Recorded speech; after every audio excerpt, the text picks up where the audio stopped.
তখনই আমি রান্না বান্না করতে আসি, তখনই আমার মেয়ে বায়না করে যে সে রান্না করবে। রান্না বান্না করার ভীষণ শখ আমার মেয়ের, তাই ভাবলাম আজকে তার শখটা পূরণ করাই যায়। যেহেতু সে আজকে রান্না করবে তাই বললাম যে আজকে সব রান্না তুমিই করো আর আমি শুধু ভিডিও করব। আর এর জন্য সে তো মহা খুশি হয়ে পড়লো। আজকে সে অনেক বেশি এক্সাইটেড ছিল, কারণ আজকে ও আমাদের সবাইকে রান্না করে খাওয়াবে। আর তার সাথে রান্নায় হেল্প করেছিল হচ্ছে তার ভাই এবং তার ফুপ্পি। যাই হোক, আজকে সে রান্না করবে ডিম ভুনা, খিচুড়ি আর হচ্ছে মুরগির মাংস। তিনজনে মিলে মজা করে সবকিছু গুছিয়ে নিয়েছে, তারপরে যে রান্না বসিয়ে দিচ্ছে। প্রথমে ডিম সেদ্ধ করে নিয়েছে, এখন হচ্ছে মুরগির মাংসগুলো হচ্ছে ভাজি করে নিচ্ছে। আসলে মুরগিটা আমি কেটে দিয়েছিলাম, কারণ ও তো আর মুরগি কাটতে পারে না, কিন্তু ঝাল পেঁয়াজ রসুন এগুলো সব ওরা নিজেরাই করেছে। আমিও ভেবে রাখছি আজকে আমি ওদের কিছুই বলবো না, ইচ্ছা মতো রান্না করুক, যেভাবে ইচ্ছা সেভাবেই। কিন্তু আমি পুরাটা সময় সাথেই ছিলাম, কারণ আমি ভাবতেছিলাম যদি আবার কোনো বিপদ আপদ ঘটিয়ে ফেলে, কারণ যেহেতু ছোট মানুষ। কিন্তু আমার মেয়ে আমাকে থাকতে দিতে রাজি না, কিন্তু আমি ভিডিও করার অজুহাতে থেকে গিয়েছিলাম, মানে কি রান্না করে কিভাবে করে এটা দেখার জন্য। তো যাই হোক, সাবধানে আস্তে করে দেখলাম মুরগিগুলো ভাজা হয়ে গেছে, তারপর ডিমগুলো ভাজতে বসিয়ে দিয়েছে। এদিকে তার ছোট বোনও কিন্তু খুবই খুশি, তার আপু রান্না করছে সেটা দেখে। তো ডিম ভুনার মধ্যে আবার কুমড়ো বড়ি দিবে, তার জন্য কুমড়ো বড়িগুলো ভেজে নিচ্ছিল। আর মুরগির মাংসটা নাকি সে আজকে অনেক বেশি মজা করে রান্না করবে, আমার থেকেও বেশি, তার জন্য সে মুরগির মাংসটা প্রথমে ভেজে নিয়েছে। আর এখানে বেশি করে পেঁয়াজ দিয়ে তারপর সমস্ত বাটা মশলা, মানে ম্যাক্সিমাম মশলায়ও বেটে নিয়েছে। আমি তো গুঁড়া মশলাই বেশি ইউজ করি বাটার আলসেতে, তো সে গুঁড়া মশলা এবং বাটা মশলা দুইটাই ব্যবহার করছে। এই যে মশলাটাকে ভালো করে কষিয়ে নিল, প্রত্যেকটা মশলাই কিন্তু সে স্টেপে স্টেপে দিয়েছে। আর দু একটা যা ভুল যাচ্ছিল সেটা আমি বলে দিচ্ছিলাম, কারণ আমি সারাদিন যেসব রান্নার ভিডিও টিডিও দেখি সেই সাথে সেও দেখে, এভাবেই সে শিখেছে টুকিটাকি রান্না বান্না। কথা বলতে বলতে ডিম ভুনাটা শেষ হয়ে গেছে, এখন সে মুরগির মাংস হচ্ছে দিচ্ছে রান্না করতে। কথা সেটা না, কথা হলো দেখুন মুরগির মাংস রান্না করার জন্য কত পরিমাণে তেল দিয়েছে।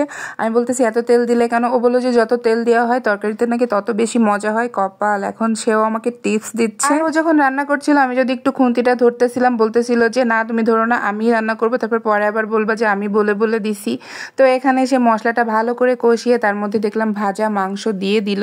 আমার কাছে মনে হচ্ছিল আসলেই মজা হবে, কারণ রান্না দেখলেই তো বোঝা যায় যে সেটা কেমন হতে পারে। তারপরে এই যে ভালো করে ভাজা ভাজা করে মাংসটাকে হচ্ছে কষিয়ে নিচ্ছিল, কষানোর পরে এর মধ্যে আলু দিয়ে দিল। মাংস কষানোর সময় তার কষ্ট হয়ে গিয়েছিল, কারণ এটা নাড়াতে তার অনেক বেশি কষ্ট হচ্ছিল।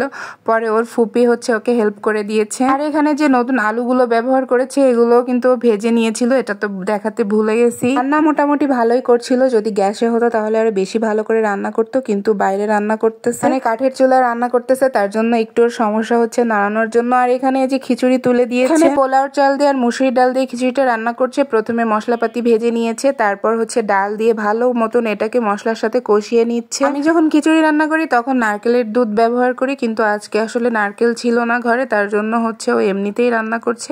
তো এখানে এই যে পোলাওর চাল দিয়ে দিচ্ছে খিচুড়ির মধ্যে, ডালটা কষানো হয়ে গেলে এর মধ্যে পর্যাপ্ত পানি দিয়ে এটা নামিয়ে নিলেই হচ্ছে হয়ে যাবে। চালটা ফুটে যাওয়ার পর এখানে কলার পাতা কেটে নিয়ে এসেছে, আজকে তারা নাকি কলার পাতায় করে খাবে। আর রান্না বান্না তো সবই রেডি, আজকে রান্না করেছে তার জন্য সে কলা পাতা করে বাইরে খাবে, এটাই হচ্ছে তার বায়না। ঠিক আছে খা, আমিও বললাম যা ইচ্ছা সেটাই কর, আজকে ওকে আমি স্বাধীন করে দিয়েছি। ভাতের সাথে খাওয়ার জন্য আমি একটু সালাদও করে দিয়েছিলাম। আর বিশ্বাস করেন প্রত্যেকটা রান্না এত বেশি মজার হয়েছিল, আমরা সবাই খেয়েছিলাম, আমার বাসার সবাই। ফুপু, ভাই আর ও হচ্ছে বাইরে মাদুর পেতে কলা পাতা দিয়ে হচ্ছে খাচ্ছিল, আর এখানে আমি ওদেরকে হচ্ছে উঠে উঠে দিচ্ছিলাম। মানে আমারও খুব ভাল লাগতেছিল, মানে ওদের এই মজা দেখে ওরা অনেক মজা করতেছিল, অনেক খুশি হয়েছিল। আর আমি যখন খাচ্ছিলাম তখন আমার মেয়ে আমাকে বারবার করে জিজ্ঞাসা করছিল আম্মু কেমন হয়েছে। আমি বললাম আলহামদুলিল্লাহ মা, অনেক ভালো রান্না করেছে। রান্নাগুলো সবাই অনেক বেশি পছন্দ করেছিল বাসায়। এভাবে যদি প্রতিদিন কেউ রান্না করে খাওয়াতো তাহলে কতই না মজা হতো, তাই না? যাই হোক, ভিডিওটা এখানেই শেষ করছি। সবাই ভালো থাকবেন, সুস্থ থাকবেন, আমার জন্য দোয়া করবেন, আমার বাচ্চাদের জন্য দোয়া করবেন। আল্লাহ হাফেজ।